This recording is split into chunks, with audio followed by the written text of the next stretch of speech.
shipping is like a peacemaker in that sense, because it brings people together from either side of the world, and trade connects people, making them mutually dependent on one another, preventing wars, literally. So I see, say, a more globalized world going forward. I see an increased demand for shipping. Welcome to the Shipping Podcast, where I meet interesting maritime professionals sharing their passion for the shipping industry and their everyday job. I am your host. My name is Lena Gothberg.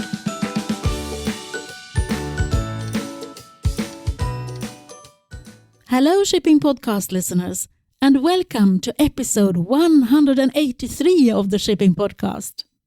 Thank you for tuning in, whoever you are, and wherever you are in the world.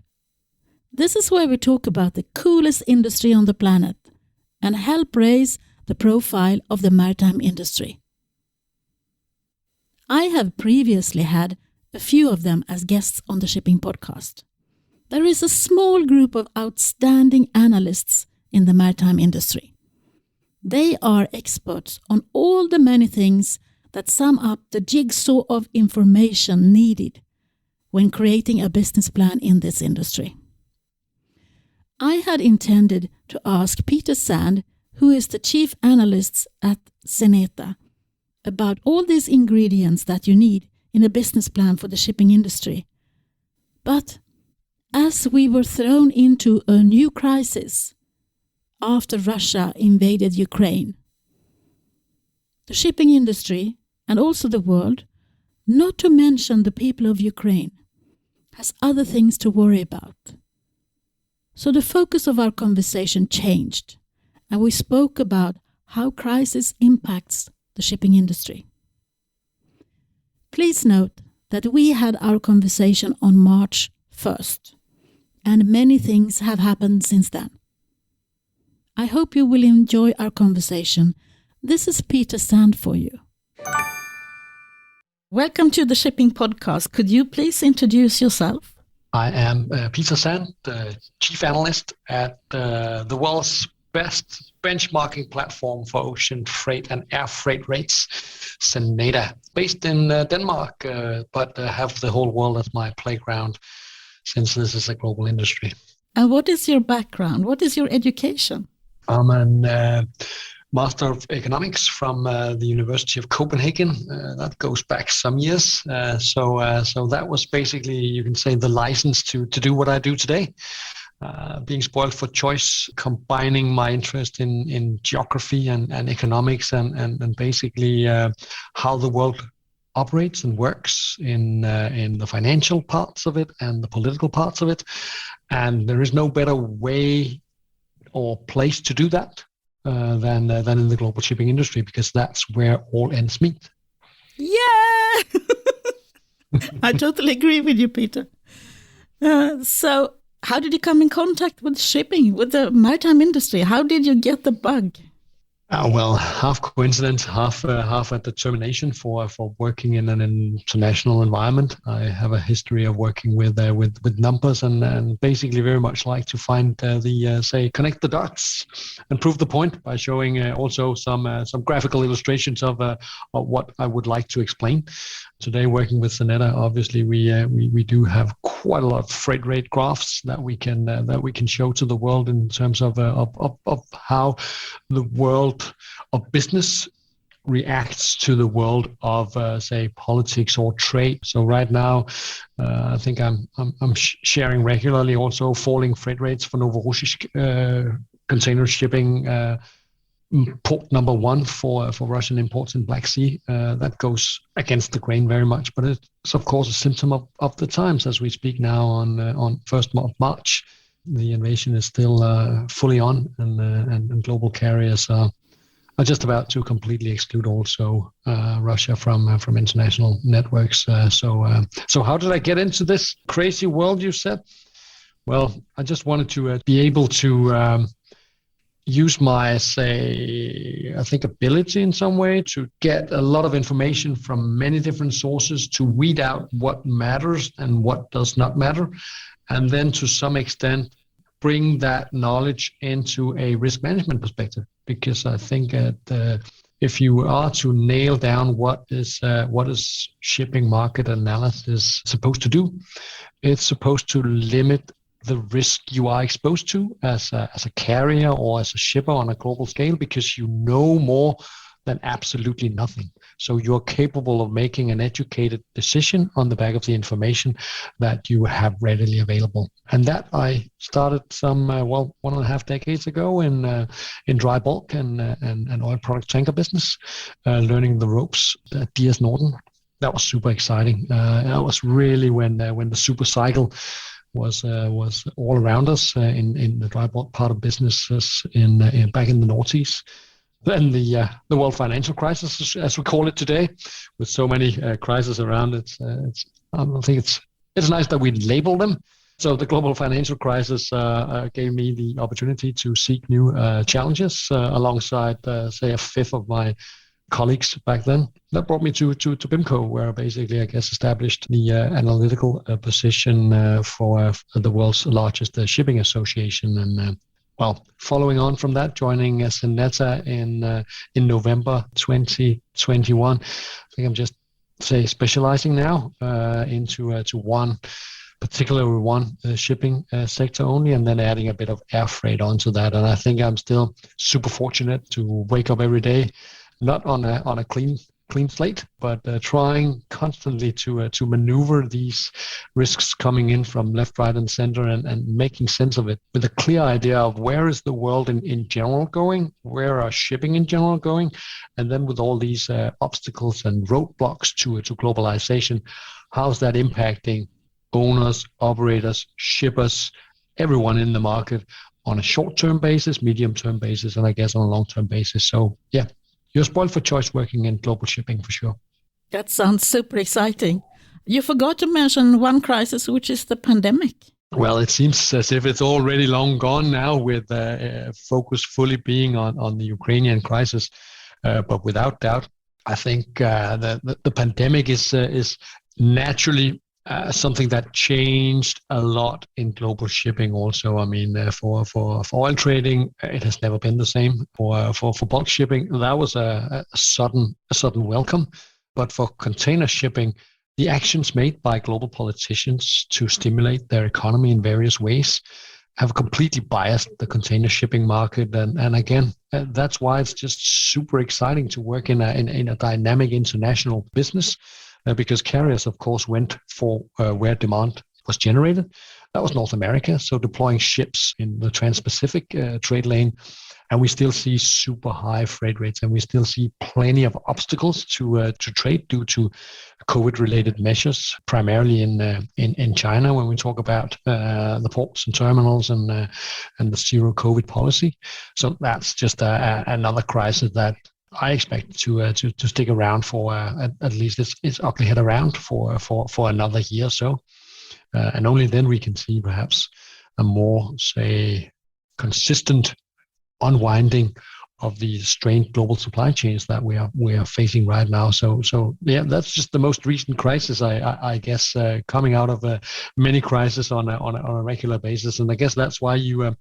Well, at least I tend to see that what we can do as an analysis is to think about how could this impact your line of business going forward. We're absolutely not right every time around, but hopefully we can bring food for thoughts, and then make more educated decisions when the next crisis arrive, like this one, and the next one that will arrive, say, half a year from now or a year from now, because there will for sure be another one. Did we learn anything from the pandemic? Can you already see that now? We learned something new from every crisis, but I also believe that every crisis is unique in its way.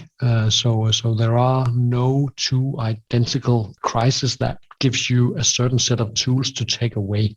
But you can absolutely see similarities, and you can see differences from one crisis to the next.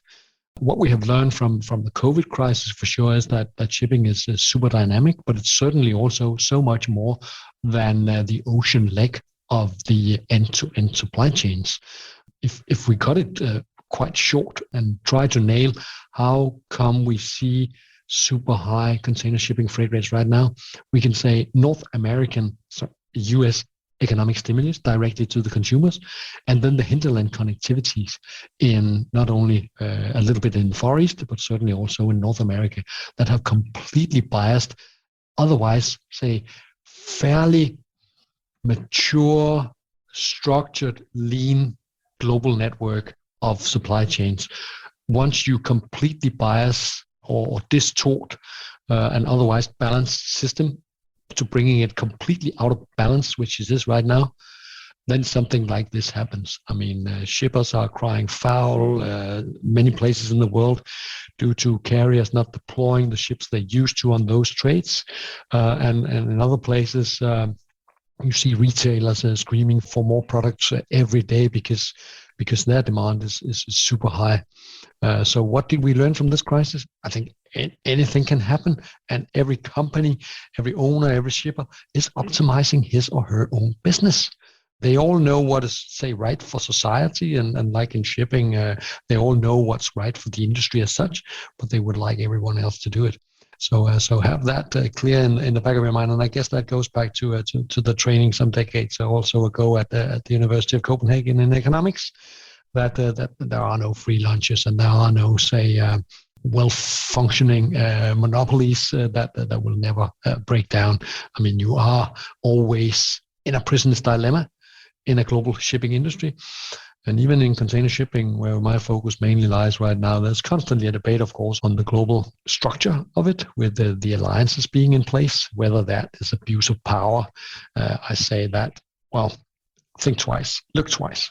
They may control a large part of the capacity, but they do not have pricing power in themselves. If that was the case, you would not have seen, say, appalling freight rates like you saw only 2.5 years ago. So put things into perspective. I think that's also a relevant thought to have in the back of your mind always when looking at what goes on right now. Put it into context, put it into perspective, because otherwise you're unable really to put the right dimensions on anything from Evergiven being stuck to COVID to the Ukrainian crisis. Oh, I got all. It was heavy. That was heavy, Peter.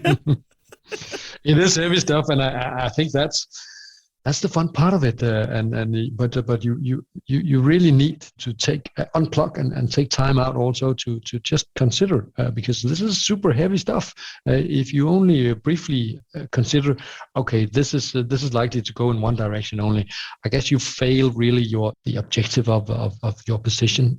You need to think of alternatives also to the simple road ahead, because I think one thing that the market always teaches is that, it can go in either direction. You just need to put a few words on it in order to say that, okay, this is our baseline.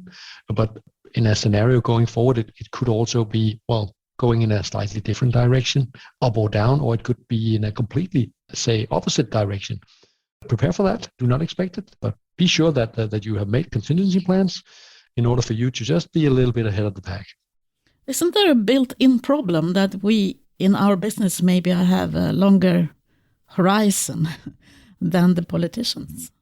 I think the shipping industry is really working with a very, very long horizon. You're absolutely right. In politics, if you have been elected for 4 years, in the best world, you spend 2 years on politics and then 2 years on being re-elected. Sometimes when you look at today's politicians, it seems as if they may be spending only 1 year on politics and 3 years on being re-elected. So in a world of shipping and our ability to forecast, well-functioning dictatorship is so much easier to deal with. Don't say that. Yeah, I understand. But because I was thinking about that this morning, that we have been shouting for the seafarers for 2 years, for them to be able to do the crew change, to come home to their families, or the other way around, to come to their working place, to earn some money and so on. And now all of a sudden today, I read in the papers that there are ports are being blocked because we should not be buying Russian goods. So for 2 years, they didn't know anything about shipping, and now all of a sudden... Fortunately, I think also the world of shipping is larger than the current crisis. I was fortunate also to see two seafarers, one from Ukraine and one from Russia, just being on board the same ship the other day. It's not necessarily how it is on all ships, because you tend to have a fully Filipino crew or a Ukrainian crew or Russian crew, but in a globalized world, obviously you need to also look ahead and look beyond that of, say, very narrow-minded national interests, because that's basically not the world of shipping. But you're absolutely right. The world's seafarers are constantly being, say, ignored in some way, or at least being left out, with politicians, many politicians' agenda being full of stuff that is just right in your face that you need to deal with right here, right now. And then I guess sometimes the seafarers may be a little bit too far ashore and out of sight in order to deal with in the most resolute way. But I think a lot of focus, fortunately, also in the past couple of years, have been on the seafarers and all of those associations and individuals working to improve the conditions of the seafarers that work half a year or more away from their loved ones at home. Obviously, we need to make sure that they are also handled with the due respect they need. But at a time of crisis like we are right now, obviously, we're all paying the price to some extent on this situation, some more than others, of course. I tend to return to the very current crisis with the invasion of Ukraine. So what is Russia after? Is it the grain, or what is it within Ukraine that they haven't got at home, more or less? I think from a Western perspective, Russia and Putin see something of a completely different world than the one that we see from the West.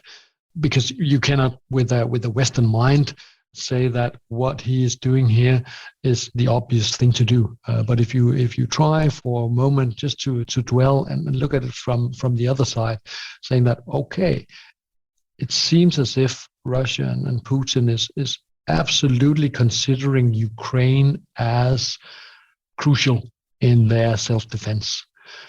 Otherwise, at least I cannot make sense of them invading Ukraine unless they really thought that this was an absolute necessity. And naturally, you need, again, put it into perspective, you need to look back only 3 decades. They were well behind the states that surrounded them in the eastern part of Europe, with the Warsaw Treaty setting up against NATO. Right now, it seems for sure NATO have fully won Eastern Europe, but perhaps for Belarus and Ukraine. So their buffer zone is completely gone. So what do you do if you're cornered? You act. So, there are no winners in this course. Fingers crossed, a ceasefire will be agreed upon soon, and a solution that makes Russia leave Ukraine will be found. But I think we are in for a long one here. The build-up was short. I think the aftermath of it will be so much longer. But I've never seen such a united world against any, say, aggressor before. So I guess that will also impact the aftermath of the current Ukrainian crisis. Okay. So what about the energy markets? I think it affects everyone, and it affects surely also everyone in shipping. Oil prices not necessarily being, say, kind to a crisis like this. Russia is number 1 or 2 in terms of oil production in the world, only battling that out with Saudi Arabia. And they have also well-connected friends that takes a lot of this oil, of course. But the energy market and the fact that we are, of course, more globalized now than ever before is also put to the test here, especially in Europe, that of course, we all know that are super dependent on the gas coming from Russia. And we know also that, I guess it's the energy exports that we need to cripple from a Western perspective if we are really to end this war financially.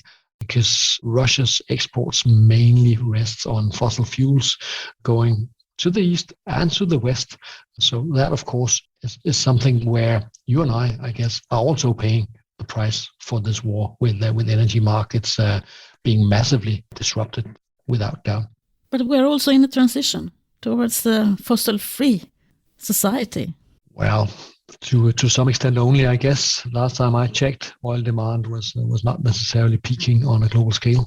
So I think in terms of decarbonizing, not only the shipping industry but the whole world, I think we're in for the long haul here. And obviously a crisis like this may do something good to sustainable energy going forward, simply due to the fact that it is highlighted now more than ever before in a clear manner that you should make sure that you are not plugged in to fossil fuels and especially regimes that tend to produce the bigger parts of the global energy. So you need some kind of self-sufficiency and independence with your strategic alliance partners, basically. So you need for sure to make it clear that the friends that you like politically can also deliver the energy that you use and you need for your everyday lives as an independent country.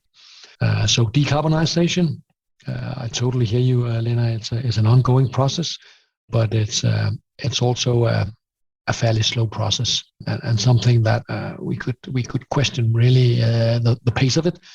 We're not necessarily on a decarbonizing trend alongside any of the say scenarios put forward by the IPCC or any other body focusing on global emissions. We have not really got around cutting emissions yet, and much of the sustainable energy that is coming into the market right now, or renewable energy, is merely satisfying our increased demand more than squeezing out the black energy.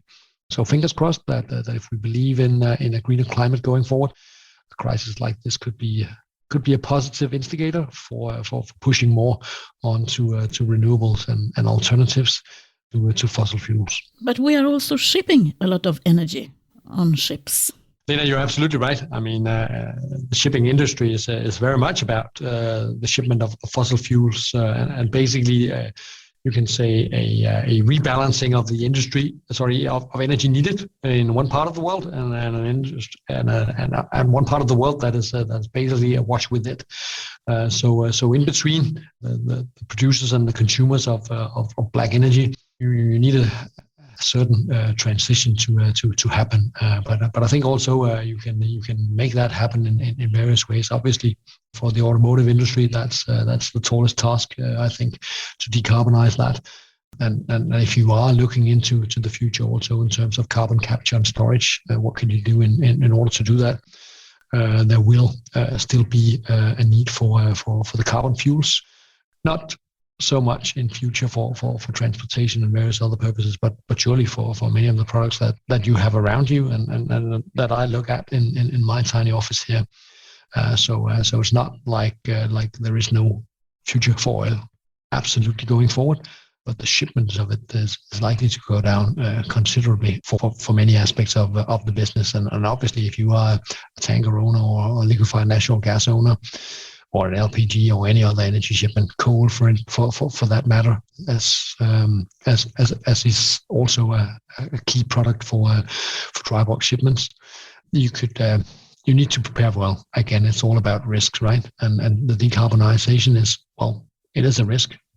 You can also label it an opportunity depending on the eyes you decide to look at it. But in terms of a risk with ships around, naturally, this is a tricky one. This is absolutely a tricky one with some of the new ships being potentially stranded assets at some point in time. But I think this is a decade-long transition in many ways, and the whole world needs to really decarbonize.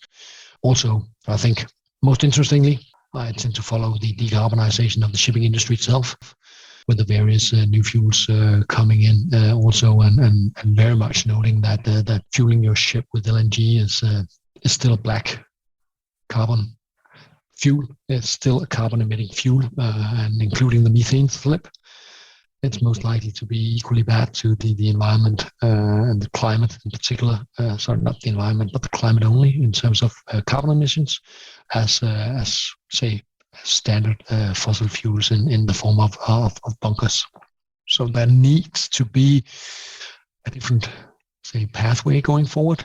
And I very much acknowledge the initiatives that many owners are putting, or at least some say key front runners are putting onto to the future of shipping, and especially a sustainable fuel.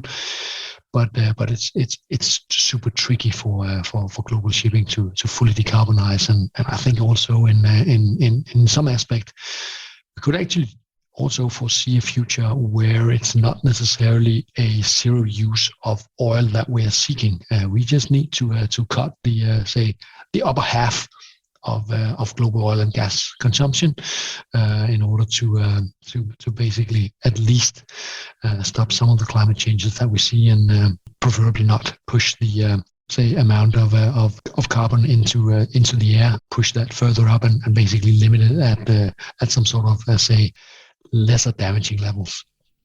Should we talk size? Because the container ships have been growing and growing and growing. Will they continue to grow, do you think? I do not think we have seen the biggest container ship yet, but I think actually, linking that to decarbonization, I think it goes without saying that the small footprints from very big container ships being, say, more fuel efficient than smaller container ships is a part of the solution for shipping going forward. Obviously, you're not cutting necessarily absolute emissions, but at least you are minimizing the individual footprint from that of global shipping. But the size of the ships, well, if you look at the composition of the current fleet, and especially the current order book, it seems as if for the time being that the appetite from owners is not to build a 30,000 TEU ship tomorrow. It more seems as if they are going down to half that, somewhere in the range of 14 to 16,000. And while that is still a super large ship in today's modern market, and in the coming in the near-term decade, that seems to be, a flexible choice, because you are capable of setting up more direct port pairs also to streamline some of the logistics. For sure, one of the requests from global shippers today is more resilience into the supply chains, and obviously, if you have fewer ports to call on your network for a specific route, that, of course, should, in theory, also limit the delays that you could see on any trade lane going forward. So I think in terms of building large ships, we will still see ships being built that going forward that will be bigger than they are today. But it is not the trend that I foresee that we will have, half of the fleet consisting of 30,000 TEU ship, 10 years from now. That doesn't seem flexible to the world that we're looking at. No, where will they be calling? No, but I think you also need to acknowledge the work done in, for instance, the U.S. East Coast ports that have surely prepared themselves. You can say better late than never, but at least they have been investing quite heavily in the bigger cranes, so they could cater for ships of the sizes that we just discussed before. Now all they need to do in the US, predominantly on the West Coast, is of course to make sure that they do not have these labor-related issues coming up on a regular basis, because that's of course really hampering the global supply chains and impairing their ability to work in an optimal manner. So one thing is, of course, to make the investments in the assets. You also need to make sure that the human element of shipping is constantly paid attention to as well. Not only the seafarers, but certainly also the longshoremen and warehouse workers and those that operates the crane very efficiently. So where is the growth in the world right now? Very much in intra-Asia in that sense. So that is, of course, also a part of the background analysis for us as Xeneta, not necessarily expecting container ships to become bigger and bigger every day, because of the fact that the big ships also tend to work efficiently only if they travel long hauls.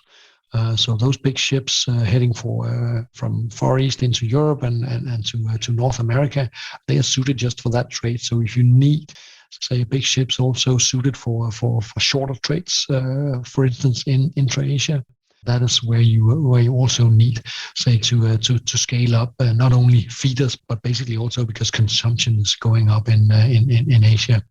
It's also say finished goods that needs to be transported from the perspective of larger and larger ships, and I think the overall trend that we have seen for quite a few decades now, mostly in the past decade, has been a scaling up also of the ships that apply the trades into Asia. We're not talking about 10,000 plus yet, but we have certainly seen the scaling up from many carriers in that market simply due to the fact that volumes are constantly growing. And I guess also when talking about where is demand coming from, I think still there is demand coming from the American consumers, not only in the short term, but also in the longer term. They are just busy bees when it comes to consuming goods produced in the Far East. I'm more worried about, say, imports into Europe, for instance, which have only but recovered to pre-pandemic levels right now. So that was a much slower recovery. And looking beyond that, I guess Africa is also a place of growing interest. But I think in terms of significant in the world market today, I mean, you're seeing high growth rates, but from a very low ground. So that's a promise waiting to say unfold, as is India as a country that can not only say build itself up as a manufacturing hub, but also surely being a huge importer potentially. A lot of promises made in the past decades, basically from India, but I think in short they have failed really to deliver on that, at least from a globalized shipping industry perspective. And what about digitalization? I mean, now you're working for Xeneta. We need to talk about that. We need to address that. What's happening? Are we becoming digitalized in our industry or not? In the container shipping industry, I think we see the most advanced use of digital solutions, and obviously Xeneta delivering a benchmarking platform for the global shippers right at their fingertips. They can benchmark their own, say, freight procurement performances on 160,000 trade lanes on a global scale. If that is not transparent, then I do not know what transparency means, I guess. But that is surely what digitalization can do. And I think that's why I would like to highlight the fact that transparency drives the digitalization in shipping alongside the human element. Because transparency, I guess, and digitalization from a containerized perspective, you basically map who are your clients in the business if you are a carrier. You can have a lot of small customers which you can cater for with a super smart spot market digital solution. You will never see them, you will never meet them in person, but they will also deliver a substantial amount of business to you. At the other end of that scale, of course, you have the very personalized relationship, which I personally believe that's the flesh and blood of the shipping industry. I mean, people seeing a need in working together, meeting face to face. This is building on trust because our word is our bond. Quite a few shipping people say that. And I guess that's all about resilience of supply chains. I mean, I would like you to deliver on your promise. And if you do so, I will be a returning customer. So that's where you basically have either side of that spectrum, with the fully digitalized solution in one end, and there are coming more smarter solutions every day. Not all are in favor of those, but they hold a permanent place in the future market. And at the other end of that scale, you still have people that would like to meet, basically because, well, their business needs are so super essential that you need to make sure and make an affirmative agreement with human beings on the other side of the table also, that you move my cargo from A to B and from B to C and from F to W on a, say, very complex scale. But in the end, I bring business to you if you can deliver to my complex supply chain on a global scale. And I don't see the world getting any less complex by the day. So this requires more and more also from global carriers in order to service more and more globalized shippers as well. If we leave all the current crises behind you, how do you see the future for the shipping industry? What is your vision? I see shipping as an integral part of the future, because the way that you and I and everybody else on the planet have set ourselves up right now, we cannot do without shipping, and we should not necessarily do without shipping.